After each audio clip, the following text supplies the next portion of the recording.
남자비가 절대 이해 못했던 저의 소비인 3가지 쌀을 품종별로 먹어볼 수가 있어요. 인스타에서 사진을 봤거든요. 이거 보신 분들 많으실걸? 항상 이제 연희동 갈 때 한번 들어가 보고 싶다, 들어가 보고 싶다. 전님께서 무역유산 장인분들을 영화보다 재밌어요. 아, 저는 영화보다 더 재밌는 것 같아요. 안녕하세요 여러분, 여자의 남자비입니다. 오늘은 저희가 월간한비 6월호로 찾아왔습니다.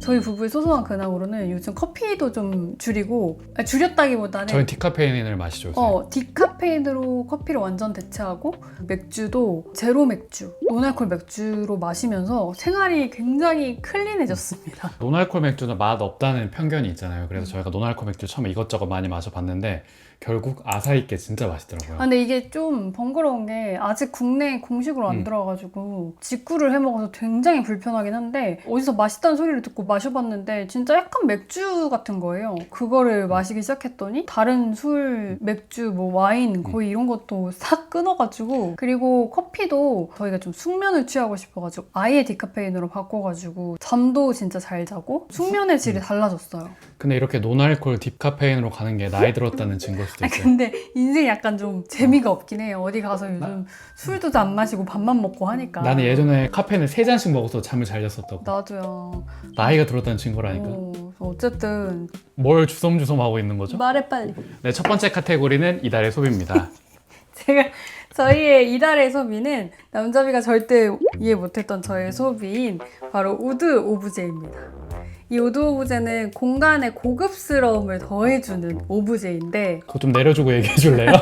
제가 이거를 사고 택배를 깠는데 남자비가 그 뒷산에 가서 주워오면 되지 그걸 왜 샀냐라는 잘 모르는 이야기를 하더라고요. 네, 여러분, 저는 이거 이달의 소비를 하는 걸 끝까지 반대했거든요. 이건 이제 은핑고라고 하는 아프리칸 블랙 우드인데, 인테리어 소품 저희 진짜 많이 샀잖아요. 자잘자잘한 거부터 뭐 고가부터 막 이렇게 사가지고 집도 꾸며보고 했지만 어느 순간 뭔가 이제 약간 기성품들에 조금 질렸다고 해야 할까요? 그러다 보니 뭐 특별한 거 없을까 찾다가 이런 우드 오브제나 돌 오브제를 두는 게 되게 고급스럽고 예쁘더라고요. 그래서 요거를 파는 사이트 같은 경우는 우드웨이라는 네이버 스마트 스토어인데, 인위적으로 채취를 한 게 아니라 자연스럽게 떨어져 나온 나무의 뿌리 파트인 거예요. 그래서 모양 자체가 너무 예뻐서 추가적으로 가공하지 않고 고체로 이렇게 판매를 하고 계십니다. 이게 한 줄로 얘기하면 하다 여기까지 갔다. 아니야. 내 생각에는 인테리어 하다 보면 이 시점에 오는 때가 있는 것 같아. 근데 사실 제가 이걸 왜 이달의 소비를 공유를 했냐면, 이런 소품 사고 싶은데 도대체 어디서 사지 하시는 분들 계실 거예요. 그래서 저도 찾고 찾다가 중국산으로 만들어진 그런 것들보다는 진짜 원목을 사고 싶었는데, 요 우드웨이라는 사이트가 이런 걸 진짜 잘 팔더라고요. 그래서 원목 자재나 판재도 팔지만 명품관이라는 그 카테고리가 있거든요. 거기 가면 조금 가격대가 비싼데, 은핑고뿐만 아니라 뭐 스네이크우드, 버루드 이런 희귀재들의 오브제들을 만나보실 수가 있어서 나도 이런 특별한 소품 하나 놓고 싶었는데 하셨던 분들은 한번 참고해 보시면 좋을 것 같아요. 진짜 이해가 안 돼. 너무 예쁘지 않아? 아니. 이때 좋아하는 분들 있을 것 같아요. 오빠는? 아, 나 내 취향은 아니지. 네, 이달의 소비 두 번째는 이케아 이동식 화분 받침입니다. 드디어 찾아낸 미니멀하고 튼튼한 화분 받침이라고 얘기할 수 있는데요. 네. 저희 사무실에 대형 사이즈 식물들을 들였어요. 그래서 보통 플라스틱 형태로 된 이동식 화분 받침 많이 쓰실 거예요. 그것도 가격이 꽤 돼요. 맞아요. 근데 이게 저희 눈엔 조금 아쉬웠거든요. 왜냐하면 컬러가 화이트긴 한데 너무 새하얘서 조금 뜬다라고 할까? 그리고 또 밖에는 또 검은색이에요. 사진을 찍으면 거기 화분 받침밖에 안 보이는 거예요. 맞아. 그래서 예쁜 거 있나 찾다가 우연히 이케아를 방문을 했다가 구매를 했고, 써보니까 바로 만족스러워서 바로 하나 더 구입을 했습니다. 이 제품의 장점은 일단 미니멀한 디자인입니다. 이게 색깔이 미색이라서 눈에 잘 띄지 않으면서도 화분을 잘 살려주고요. 두 번째는 무척 튼튼하고 바퀴도 잘 굴러갑니다. 보통 플라스틱으로 된 것들은 너무 무거운 화분으로 옮기면 화분이 못 버티기도 하고 바퀴 같은 것도 잘 안 굴러가기도 하거든요. 근데 요거는 화분 받침 부분도 스틸이고 휠도 튼튼한 스틸 소재라서 잘 굴러가고, 그리고 또 화분을 잘 버팁니다. 그리고 세 번째는 넉넉한 크기와 편의성입니다. 32cm 정도의 지름이라서 웬만한 큰 화분들은 다 올라가고요. 또 화분 받침이랑 바퀴가 쉽게 분리되기 때문에 화분 받침만 분리해서 씻어주거나 물 비워주기도 편합니다. 그런 그런가 하면 당연히 단점도 있는데요. 먼저 물 빠짐 구조가 없습니다. 보통 플라스틱 화분 받침대에는 물 빠진 구멍이 있고 물 빠진 통이 있어가지고 그것만 이렇게 쏙 빼서 이렇게 버리시기도 하잖아요. 근데 이케아 제품엔 이게 없어가지고 기존 물 빠진 통에 익숙하신 분들은 되게 불편하실 것 같아요. 이거 근데 사실 진짜 호불호 포인트야. 왜냐면 화분이 무거운데 이걸 화분에 들어가지고 물을 버려야 되니까 불편해요. 근데 하지만 예쁘기 때문에 용서할 수 있다. 그래서 총평으로는 눈에도 안 거슬리고 미니멀하게 예쁘고 또 이중도 잘 되고 튼튼해가지고 매우 만족스럽게 쓰고 있는 화분 받침입니다. 저희가 추천하는 이달의 맛집은 바로 추수연남입니다. 이곳은 부모님 모시고 가기 좋은 정갈한 요즘 스타일 한식 맛집인데요. 진짜 맛있는 밥을 먹을 수 있는 한식 한상 차림 맛집이에요. 가격대는 이제 3만 원에서 4만 원대로 이 정도면 괜찮다. 괜찮죠. 그냥 한상 차림은 비싼가 하실 수가 있는데 메인 메뉴가 집불구이 떡갈비랑 집불구이 장어구이 중에 선택을 할 수가 있어요. 그래서 장어도 당연히 국내산 토종 민물장어고 수제로 만드신 떡갈비고 이걸 집불에 즉석에서 구워주시기 때문에 따끈따끈 메인 메뉴 자체도 되게 맛있지만 이 집의 포인트는 밥입니다. 이름 자체가 추수잖아요. 갓 도정한 우리 쌀을 가마솥에 따끈따끈 지어낸 거를 주시는데 그것도 한 품종이 아니라 3가지 쌀을 품종별로 순서대로 이렇게 먹어볼 수가 있어요. 이렇게 품종별로 우리나라 쌀이 이런 차이가 있구나 그런 거 비교하는 재미도 있었던 이제 메인 메뉴랑 밥 3가지에다가 곁들인 반찬들도 나오는데 이 반찬들도 그때 사장님이랑 스몰톡을 좀 했는데 이제 어머님이 직접 담그신 장아찌 시장에서 직접 아침에 사오는 그런 재료들로 전국에 뭐 좋은 재료를 모아 한상 차림을 만드신다고 하는데 저는 이렇게 출처가 분명한 재료들로 만들어진 한식 상차림이라는 것도 너무 좋았고 그 스몰토크에서 디자인 전공이라고 하셨던 기억이 있는데 사장님이 그래서 메뉴판부터 식기, 가구 하나하나 되게 공들여서 브랜딩을 하신 게 느껴지는 곳이었어요. 그래서 공간 자체가 넓지 않은데 인테리어도 그레이톤의 우드 가구의 그러니까 한국적인 느낌인데 플러스 조명이 거기에 딱 저희 집 뒤에 있는 게 하나 있는 거예요. 근데 그게 또 너무 잘 어울리기도 하고 포토로이드들도 다 공예 작가님들 거. 맞아요. 그 노트 숟가락 젓가락이었거든요. 이거는 기성품이 아닌 것 같은데 해가지고 여쭤봤더니 이게 한쪽에 와인 쿨러도 노스로 된 게 너무 고급지게 있는 거예요. 다 맞추셨다고 하더라고요. 그래서 식기나 커트러리 이런 것도 고가 제품들을 작가님 걸 이렇게 투자하신 게 느껴져서 되게 애정을 가지고 진심으로 하시는 공간이구나라는 생각이 좀 들었어요. 되게 정갈한데 너무 올드하지 않고 맛있고 재료도 좋은 한상 차림을 즐기실 수 있어서 부모님이랑 연남동 데이트하실 때 엄마 아빠 모시고 가기도 좋은 그런 곳입니다. 이달의 소품샵은 투라이프 연희동입니다. 여기는 항상 이제 연희동 갈 때 이렇게 지나가면서 제가 이렇게 창문으로만 보고 한번 들어가 보고 싶다 했던 곳이었어요. 근데 요번에 인스타 보다가 여기가 오프라인 매장만 있고 온라인 샵은 없는데 제가 보고 싶은 작품이나 이런 것들이 있길래 들어갔는데 규모는 크지 않은데 공예 작품들이 알차게 전시되어 있는 곳이었습니다. 요즘 인기 많은 작가님들부터 이제 신진 작가님들 작품들까지 구매하실 수 있는 곳이에요. 근데 사장님께서 작가분들에 대한 애정이 좀 있으신 것 같아서 작품을 만든 기법이라든지 작가님들 스토리들을 되게 꼼꼼하게 소개해 주세요. 그래서 기분 좋게 좀 공예 작품들을 쇼핑할 수 있는 곳입니다. 저는 갔다가 신진 작가이신 박지민 작가님 탄화 찻잔이 너무 예뻐가지고 첫눈에 보자마자 구매를 했는데 그것도 사실 저는 이게 어떤 기법으로 만들어진지 모르겠지만 너무 예쁘다라고 생각을 했는데 탄화라는 흔치 않은 그런 기법으로 만들어진 거고 분청이랑은 다른 매력이 있고 막 이렇게 설명을 해주셔가지고 공부도 됐던 이런 작가님 글을 좋아하시는 분들은 연희동 가신다면 꼭 한번 들러보세요. 그리고 사장님이 이렇게 가구도 좋아하시는지 중간중간에 오리지널 가구들이 예쁜 가구들이 정말 많이 놓여있더라고요. 아카리도 있었고 뭐 임스 체어도 있었고 그래서 되게 여러모로 센스를 엿볼 수 있었던 공간이었습니다. 그리고 짧게 소식을 전하자면 2009년부터 지금까지 이어져 오고 있는 1세대 독립서점 유어마인드가 연희동에 새로운 공간으로 이사를 했어요. 그래서 새로 지은 건물의 3층인데 공간이 넓고 쾌적합니다. 독립 출판물뿐만 아니라 굿즈들도 많은데 특히 책갈피 보는 재미가 쏠쏠했어요. 책갈피 귀여운 거 진짜 많아요. 확실히 예전에 유어마인드 가면 공간은 너무 좋은데 상대적으로 사람이 많아서 좀 보기가 좁았어. 조금 어려웠잖아요. 근데 이사 후에는 너무 쾌적해져가지고 연희동 들리실 일 있으시면 방문하시길 추천드립니다. 네, 저희의 이달의 공간은 무곡입니다. 여기는 한마디로 요약하면 머리 비우고 쉬기 좋은 건축적으로 아름다운 숙소인데요. 한마디가 아닌 것 같은데요. 두 마디로 요약하면 머리 비우고 쉬기 좋은 건축적으로 아름다운 숙소인데요. 네. 전라북도 무주에 위치한 독채 펜션이에요. 그래서 저희가 우연히 인스타에서 사진을 봤거든요. 이거 보신 분들 많으실걸? 그래서 갈까 말까 하시는 분들도 계실 거야. 그래서 저희가 원래는 이렇게 쉬러 가는 숙소는 충남 태안에 있는 무이림이었는데 이번에는 다른 데를 한번 가보자 해가지고 무이림 너무 많이 가가지고. 방문을 하게 됐고요. 그래서 실제로 그 웅장한 헛간 같은 건물은 리셉션과 다도실이 있는 공간이에요. 그래서 리셉션 내부도 미안해. 리셉션 내부도 알았어. 리셉션 내부도 굉장히 리셉션 내부도 굉장히 진하고 미니멀하게 꾸며져 맞아. 있어요. 리셉션이 진짜 멋져요. 전 들어가자마자 와 말도 안 된다 그 생각을 했어요. 그래도 층고도 굉장히 높고 그리고 내장재 역시 집으로 이렇게 다 채워져 있었고요. 이렇게 리셉션 건물 이외에도 윗말과 아랫말로 나뉘어서 10개의 독채 펜션이 있고 주변에 산책로가 이렇게 꾸며져 있습니다. 내부 디자인 역시 극도로 젠하고 미니멀하고 명상적으로 꾸며져 있었어요. 맞아요. 그래서 중앙에 큰 침대가 놓여져 있고 침대 바로 앞에 숲속 풍경이 보이는 통창이 있고요. 침대 왼편에는 조리가 가능한 주방이 있고 침대 뒤편은 실내 욕탕이 있고요. 외부에는 자쿠지와 단독 수영장, 화로 등이 있습니다.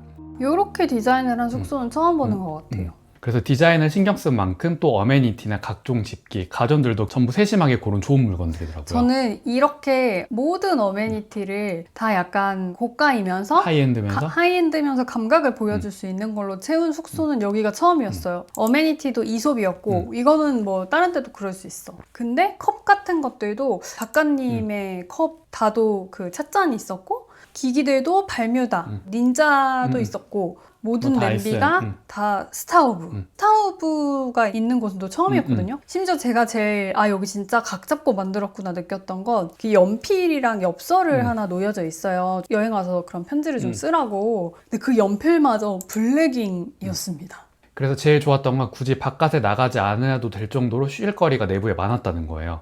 내부 욕조에 앉으면 이렇게 천장에 작은 구멍이 있어서 그쪽으로 하늘이 보이게 설계가 돼 있거든요. 그래서 거기 앉아서 반신욕하는 것도 좋았고 답답하다 싶으면 바깥 자쿠지에 나가서 또 반신욕을 할 수도 있고요. 저희만 쓸 수 있는 수영장도 있고 그리고 또 별도의 비용을 내면 해당 시간에 단독 사용이 가능한 사우나도 이용을 할 수 있다고 해요. 그래서 바깥 숲풍경 보고 잔잔한 음악 들으면서 책 읽는 쉬는 느낌도 나고 좋더라고요. 그리고 무조건 다도 클래스는 신청하시는 걸 추천드립니다. 리셉션 2층에 다도실이 있어서 저희 둘만 차를 마시는데 진짜 좋았어요. 한 50분 정도? 마치 뱃놀이를 하는 것처럼 이렇게 물로 채워진 공간 위에 다도상이 놓여져 있고 거기 앉아서 천천히 차를 마시면서 이런저런 얘기도 하고 바깥 풍경도 보는데 진짜 좋더라고요. 요즘 이런 숙소 갈 때 약간 단절된 휴식 경험을 주는 곳을 진짜 좋아하는데 무이림이 그랬고 여기가 그런 단절된 휴식을 경험하실 수 있는 곳이에요. 이렇게 다 좋은 것 같지만 소소하게 불편한 점도 있었어요. 먼저 벌레가 조금 많고 그 벌레들이 내부로 들어오는 경우도 좀 있었어요. 약간 좀 외진 시골 마을이라 어쩔 수가 없는 것 같긴 해요. 그리고 또 어쩔 수 없이 나뭇잎들이 많이 날려서 그 앞에 있는 수영장 물 위에 둥둥 뜨는 것도 물론 이 건져내라고 뜰채 같은 걸 주시긴 하지만 조금 불편했고요. 정말 휴가를 가더라도 외부에서는 액티비티를 하고 나는 체험하기를 좋아하시는 분들이라면 조금 애매할 수도 있을 것 같아요, 이곳이. 그러니까 저희처럼 좀 집돌이 집순이로 숙소에만 계시는 분들에게 좀 추천하는? 진짜 머리 비우고 리플레시 하기 좋게 설계가 잘 돼 있어서 나 그냥 바깥 안 나가고 온전히 쉬고 싶다라고 하면 여기 한번 방문해 보시는 걸 추천드립니다. 이달의 영감은 바로 가치 프로젝트라는 인스타그램 계정입니다. 이곳은 우리나라 무형유산 장인분들의 작품을 감각적인 영상과 사진으로 감상할 수 있는 곳인데요. 제가 처음에 이렇게 인스타 하다가 화초산이라는 부채 이미지가 이렇게 떴는데 스탠딩 된 게 너무 예쁜 거예요. 그래서 이 계정 뭐지 하고 들어가 봤더니 던님께서 하시는 계정인 것 같더라고요. 던님께서 무형유산 장인분들을 직접 방문해서 이제 작업하시는 과정을 영상으로도 담고 사진으로도 담고 또 좋은 게 구매할 수 있는 구매처를 또 전화번호도 남겨주셔가지고 이제 구매까지 이어질 수 있도록 연계를 해서 소개하는 계정입니다. 근데 사진이나 영상 자체가 워낙 감각적이시다 보니까 진짜 근사하고 멋져서 이렇게 장인분들을 조망할 수 있는 콘텐츠가 있는 게 너무 좋다라는 생각이 들었고 그래서 뭐 부채장인이 이강구 선생님의 파초선 부채부터 뭐 방자유기장 보유자 이강석 선생님께서 유기를 만드시는 과정 그리고 뭐 우산장 윤규상 김보상 선생님의 작품까지 우리 집에 장인의 작품을 하나쯤 놓고 싶다 하셨던 분들이 참고하시기 좋은 그런 작품들도 볼 수 있을 뿐더러 진짜 가치 있는 프로젝트라는 생각이 들어서 꼭 한번 들어가 보셨으면 좋겠어요. 네, 그리고 다음 카테고리는 이달의 음악입니다. 이달의 음악은 특정 음악을 추천드리다기보다 CD를 살 수 있는 사이트를 추천하려고 하는데 바로 수광기피입니다. 사실 저희가 아까 말한 무곡에 다녀온 이후로 CD를 많이 들어요. 왜냐면 거기 갔는데 저희 집에 있는 CDP랑 똑같은 게 있더라고요. 집에서는 사실 그거 사놓고 잘 안 들었는데 거기서 들으니까 또 CD를 내내 틀어놨는데 숙소에 있는 내내 그게 또 너무 좋은 거예요. 그래서 집에 와서도 계속 CD를 틀어놓고 있습니다. 그런 CD를 좀 연주곡들이나 좀 잔잔한 것들을 사고 싶다 해서 서칭을 하다가 발견한 사이트인데 생각해보니까 저 아마 CDP도 여기서 샀어요. 저 CDP도. 그래서 이곳은 바이닐도 사실 수 있고 CD도 살 수가 있는데 뭐 좀 희귀한 수입반들이나 국내에서 좀 구매하기 힘든 그런 것들을 많이 취급을 하시더라고요. 유튜브로 들어볼 수 있는 링크도 다 인베드를 해주셔서 한번 들어보고 괜찮은 거는 한번 시도해보고 집에서 내내 하루 종일 틀어놓는 그런 일상 루틴이 생겼어요. 저희처럼 좀 CD를 즐겨 들으시는 분들은 바이닐도 있긴 하거든요. 이곳에 가시면 좋을 것 같습니다. 저희가 지난 취향편 때도 말씀드렸지만 요즘 바이닐을 잘 안 들어가지고 좀 뒤에 저렇게 있는 게 좀 민망하긴 한데 바이닐 어쨌든 뒤집어줘야 되고 몇 곡 없으니까 계속 이 손이 가잖아요. 그리고 블루투스는 핸드폰으로 보통 연결해 놓는데 자꾸 뭐 연락도 오고 카메라 키면 또 꺼지고 근데 이 CD는 그냥 무한 반복으로 계속 편하게 버튼 하나만 딸깍해서 틀어놓을 수 있다 보니까 의외로 요즘 CD를 많이 듣게 되는. 그리고 이제 주문을 하면 사장님께서 이렇게 작은 편지를 이렇게 써서 주세요. 그래서 무슨 음반을 좋아하시나 봐요. 이런 곡들을 많이 사셨네요. 그래서 그런 것도 보는 재미도 있고. 근데 사장님이 글씨를 너무 조금 날려 아니야, 쓰셔서 글씨가 예쁜데 잘 안 읽히는 글씨야. 약간 해독을 하면서 봐야 되는. 약간 해독을 하면서 보지만 그렇게 손편지 주시는 게 또 굉장히 따스하기도 한 그런 곳입니다. 네, 이달의 책은 재능 있는 리플리입니다. 이게 한마디로 요약하면 세계 고전 문학을 읽어보고 싶다라고 하면 시작하기 좋은 20세기 범죄 소설의 클래식입니다. 리플리 증후군이라는 말은 다들 들어보셨을 거예요. 아니면 영화 좋아하시는 분들은 맷 데이먼, 주드로, 기네스 펠트로가 나온 영화 리플리나 아니면 좀 더 예전으로 가면 알랭드롱이 나온 태양은 가득히 아실 텐데 그 영화의 원작 소설이에요. 20세기 중반에 이 소설이 나왔는데 이걸 제가 읽게 된 이유는 표지가 예뻐서예요. 제가 우연히 인터넷 서점 들어가서 제가 서칭하는 취미가 있거든요. 은근 표지 예쁜 책을 골라요. 그래서 원래 이 리플리 시리즈는 5부작이거든요. 그래서 각 권마다 순서대로 한 글자씩 리플리 얼굴 위에 올려둔 표지가 너무 예뻐서 읽어봤는데요. 작가는 퍼트리샤 하이스미스인데 20세기 범죄 소설의 대가로 꼽히는 작가예요. 그래서 리플리 시리즈 이외에도 영화 캐롤의 원작으로 알려진 소금의 갑으로 유명한 작가입니다. 그래서 대략적인 스토리는 다들 아실 텐데 남을 속이며 밑바닥 인생을 살던 톰 리플리가 우연히 디키의 아버지이자 선박 부호인 허버트 그린리프의 부탁을 받아 이탈리아로 갑니다. 거기서 화가의 삶을 살고 있는 디키를 다시 집으로 데려오게 하는 게 그 목적이었거든요. 그래서 처음에는 디키랑 친해져야지 이게 집으로 데려올 수 있으니까 친해지려고 갔다가 디키가 가진 계급적 여유, 취향, 그리고 자유로움에 반해서 그걸 선망하게 되고 디키에 대해서 좀 오묘한 감정을 갖게 되거든요. 그리고 흥미진진한 파국의 스토리가 이어지게 됩니다. 가장 추천하는 이유는 너무너무 재밌다는 점이에요. 그리고 보통 예전에 나온 세계 고전이라고 불리는 책들은 읽으면 묘사가 너무 길기도 하고 문장이 지루하기도 하고 그런데 요거는 범죄 소설이라는 어느 정도 장르적 틀이 있어서 그런지 요즘 소설처럼 바로 본론이 들어가거든요. 전개가 요즘 웬만한 드라마 못지않게 휘몰아치듯이 요즘 작가가 쓴 작품 같다라는 느낌이 들었고요. 단순히 사건만 흥미로운 소설이 전혀 아니고요. 톰 리플리의 심리 묘사가 정말 탁월합니다. 그래서 읽다 보면 어느새 신기하게 리플리가 조금씩 이해가 되기 시작해요. 그래서 예를 들어 누군가를 동경하는 마음, 그 사람이 나를 밀어낼 때 느끼는 질투, 나를 더 그럴듯하게 포장하고 싶은 마음, 작은 거짓말을 반복하고 이기적으로 행동하는 순간 내 안에 있는 리플리적인 모습을 발견하게 되고요. 그래서 나중에는 리플리를 응원하게 되는 마음까지 생기게 되는 작품입니다. 원하면 안 되잖아요.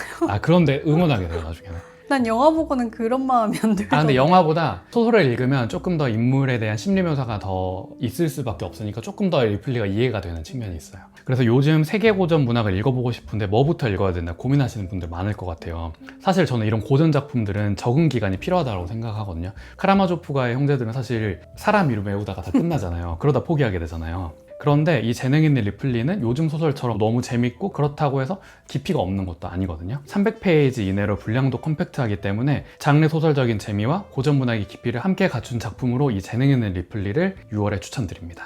영화보다 재밌어요? 저는 영화보다 더 재밌는 것 같아요. 근데 영화는 거기서 주드로가 너무 멋지게 나오잖아요. 그래서 거기서 재즈를 듣는 그 부분이 있는데 사실 소설에는 재즈를 듣는 게 안 나와요. 영화만의 각색인 건데 감성적인 측면에서 영화가 조금 더 나은 것 같고 책은 조금 더 리플리를 이해하게 되는 측면이 리플리를 이해하고 싶지 않아요. 이해하게 돼요. 읽어봐요. 진짜 재밌어.